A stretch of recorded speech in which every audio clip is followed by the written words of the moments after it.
pyramid, I mean of the kidney, because normally the vein is in front of, anterior to the artery. Segmental, but then between each pyramid, interlobar. Right? So now letter D on this diagram would be the interlobar artery. And then forming an arc along the base of each pyramid, between the pyramid and the cortex, we would have the arcuate artery.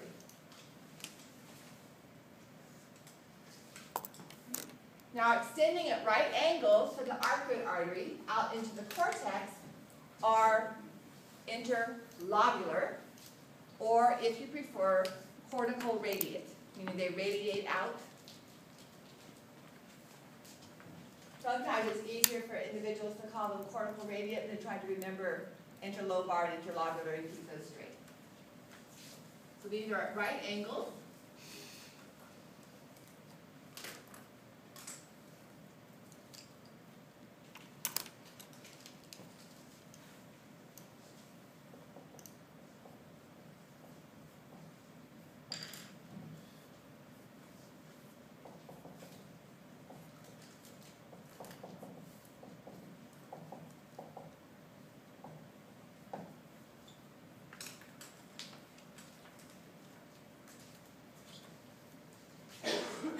Now, rather than add to that further at that smaller level, I'll draw the other portion on this screen.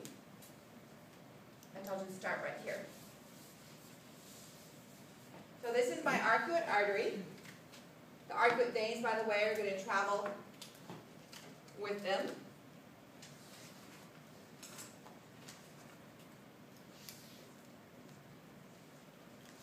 And I will give off an interlobular.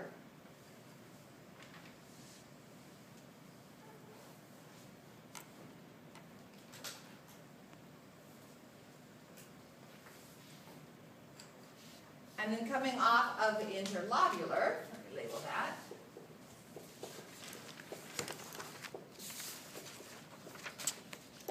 We have multiple vessels that are arterial.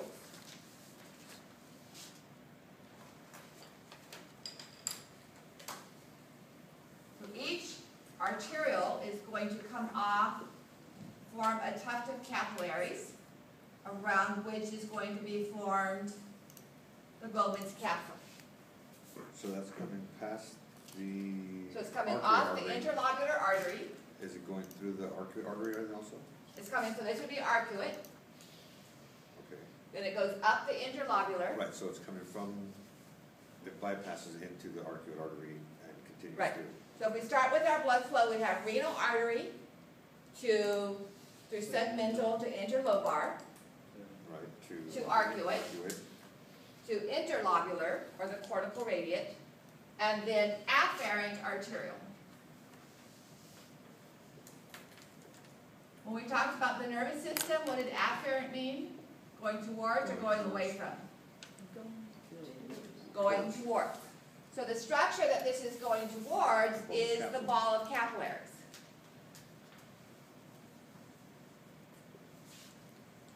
So these capillaries are known as the glomerular capillaries.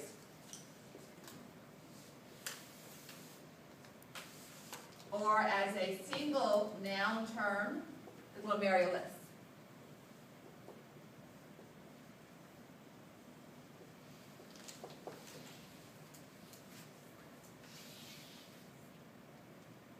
And then notice I have a more narrow blood vessel leaving. So blood is going up the interlobular artery, out the afferent arterial, into the glomerular capillaries. Filtration occurs. Small particles are pushed across the wall of the capillaries into the Bowman's capsule. And then a more narrow vessel comes out. This more narrow vessel is known as the efferent, going away from arterial. Now that's a bit unusual, to have arterial capillary, arterial. Normally we go arterial, capillary, venual, vein. So here we have arterial, capillary, arterial, and now we're going to have another capillary bed. Is that because we're not transferring oxygen and CO2 at that point? We're just... We are. I'll ask you why in just a moment. Okay, so let me show you where this next capillary bed goes. So now we form another capillary bed. So all around the proximal and distal convoluted tubules is another capillary bed known as the peritubular, meaning around the tubules, peritubular capillaries. When was the last time we talked about having two, functional, a lot anyway, having two sets of capillary beds, cap 1 and cap 2? And the hypothalamus and the pituitary, hypothalamic hypophyseal portal system. And they have the same thing in the liver. That involved arterial, capillary, vein, capillary, vein. So we had veins on either sides of our capillary bed. Here we have arterioles. So the purpose of the portal venous system was so that we didn't have to go all the way back to the heart to pick up or give off material, right?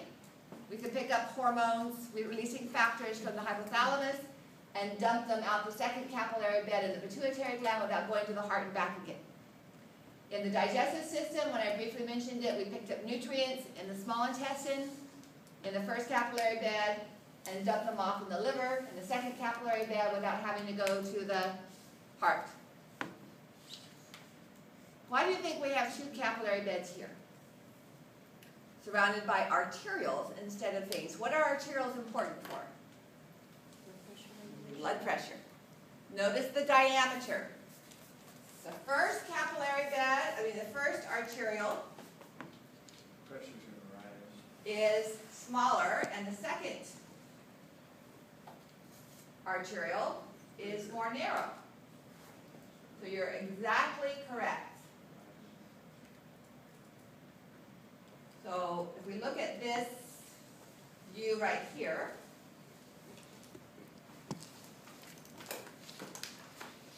here's the afferent arterial, there's the efferent arterial. The efferent arterial is more narrow, so blood starts to back up So it's going to force more. and increases the capillary pressure. This is, Kathy, you're asking what those black lines all over the place were? This is that inner lining of the glomerular capsule, intimately wrapped around the capillaries, forming our filtration membrane. We'll look at this on Tuesday. But our particles are forced out of that into our capsular space. Pressure in this capillary bed is higher than it typically is in capillary beds throughout the body.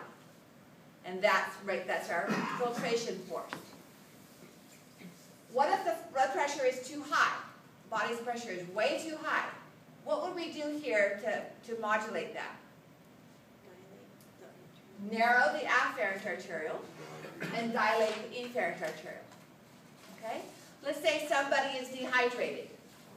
One of the last people, not the last person rescued in the earthquake back in '89, was trapped in his car between the collapsed freeways in Oakland. They drink his urine.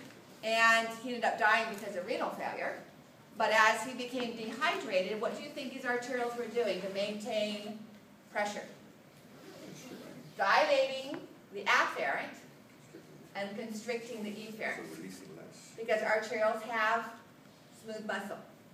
So this provides the ability to change pressure relationship.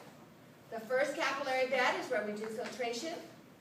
Why do we need another capillary bed? Why do we need a second capillary bed? Exactly. Reabsorption. Okay? And reabsorption is taking out of the filtrate the glucose and amino acids we don't want to lose. And we also do secretion, adding additional, the components of breaking down antibiotics. If the body is acidic, adding extra hydrogen ions. So we make those changes across the wall of the proximal and distal convoluted tubule into the peritubular capillaries. Then the peritubular capillaries reform interlobular veins and arcuate veins and interlobar veins and back to the renal vein. All right. One difference, one key difference here that I want to point out is the efferent arterioles. I can get you a picture here. The efferent arterioles at that are close to the arcuate vessels. Notice what they are doing. So here's the afferent arteriole and the skinny little efferent arteriole. Instead of forming peritubular capillaries like we see here, see the efferent arteriole forming peritubular capillaries, going back to the interlobular vein, going to the arcuate vein. In our juxtamedullary nephrons, many of these efferent arterioles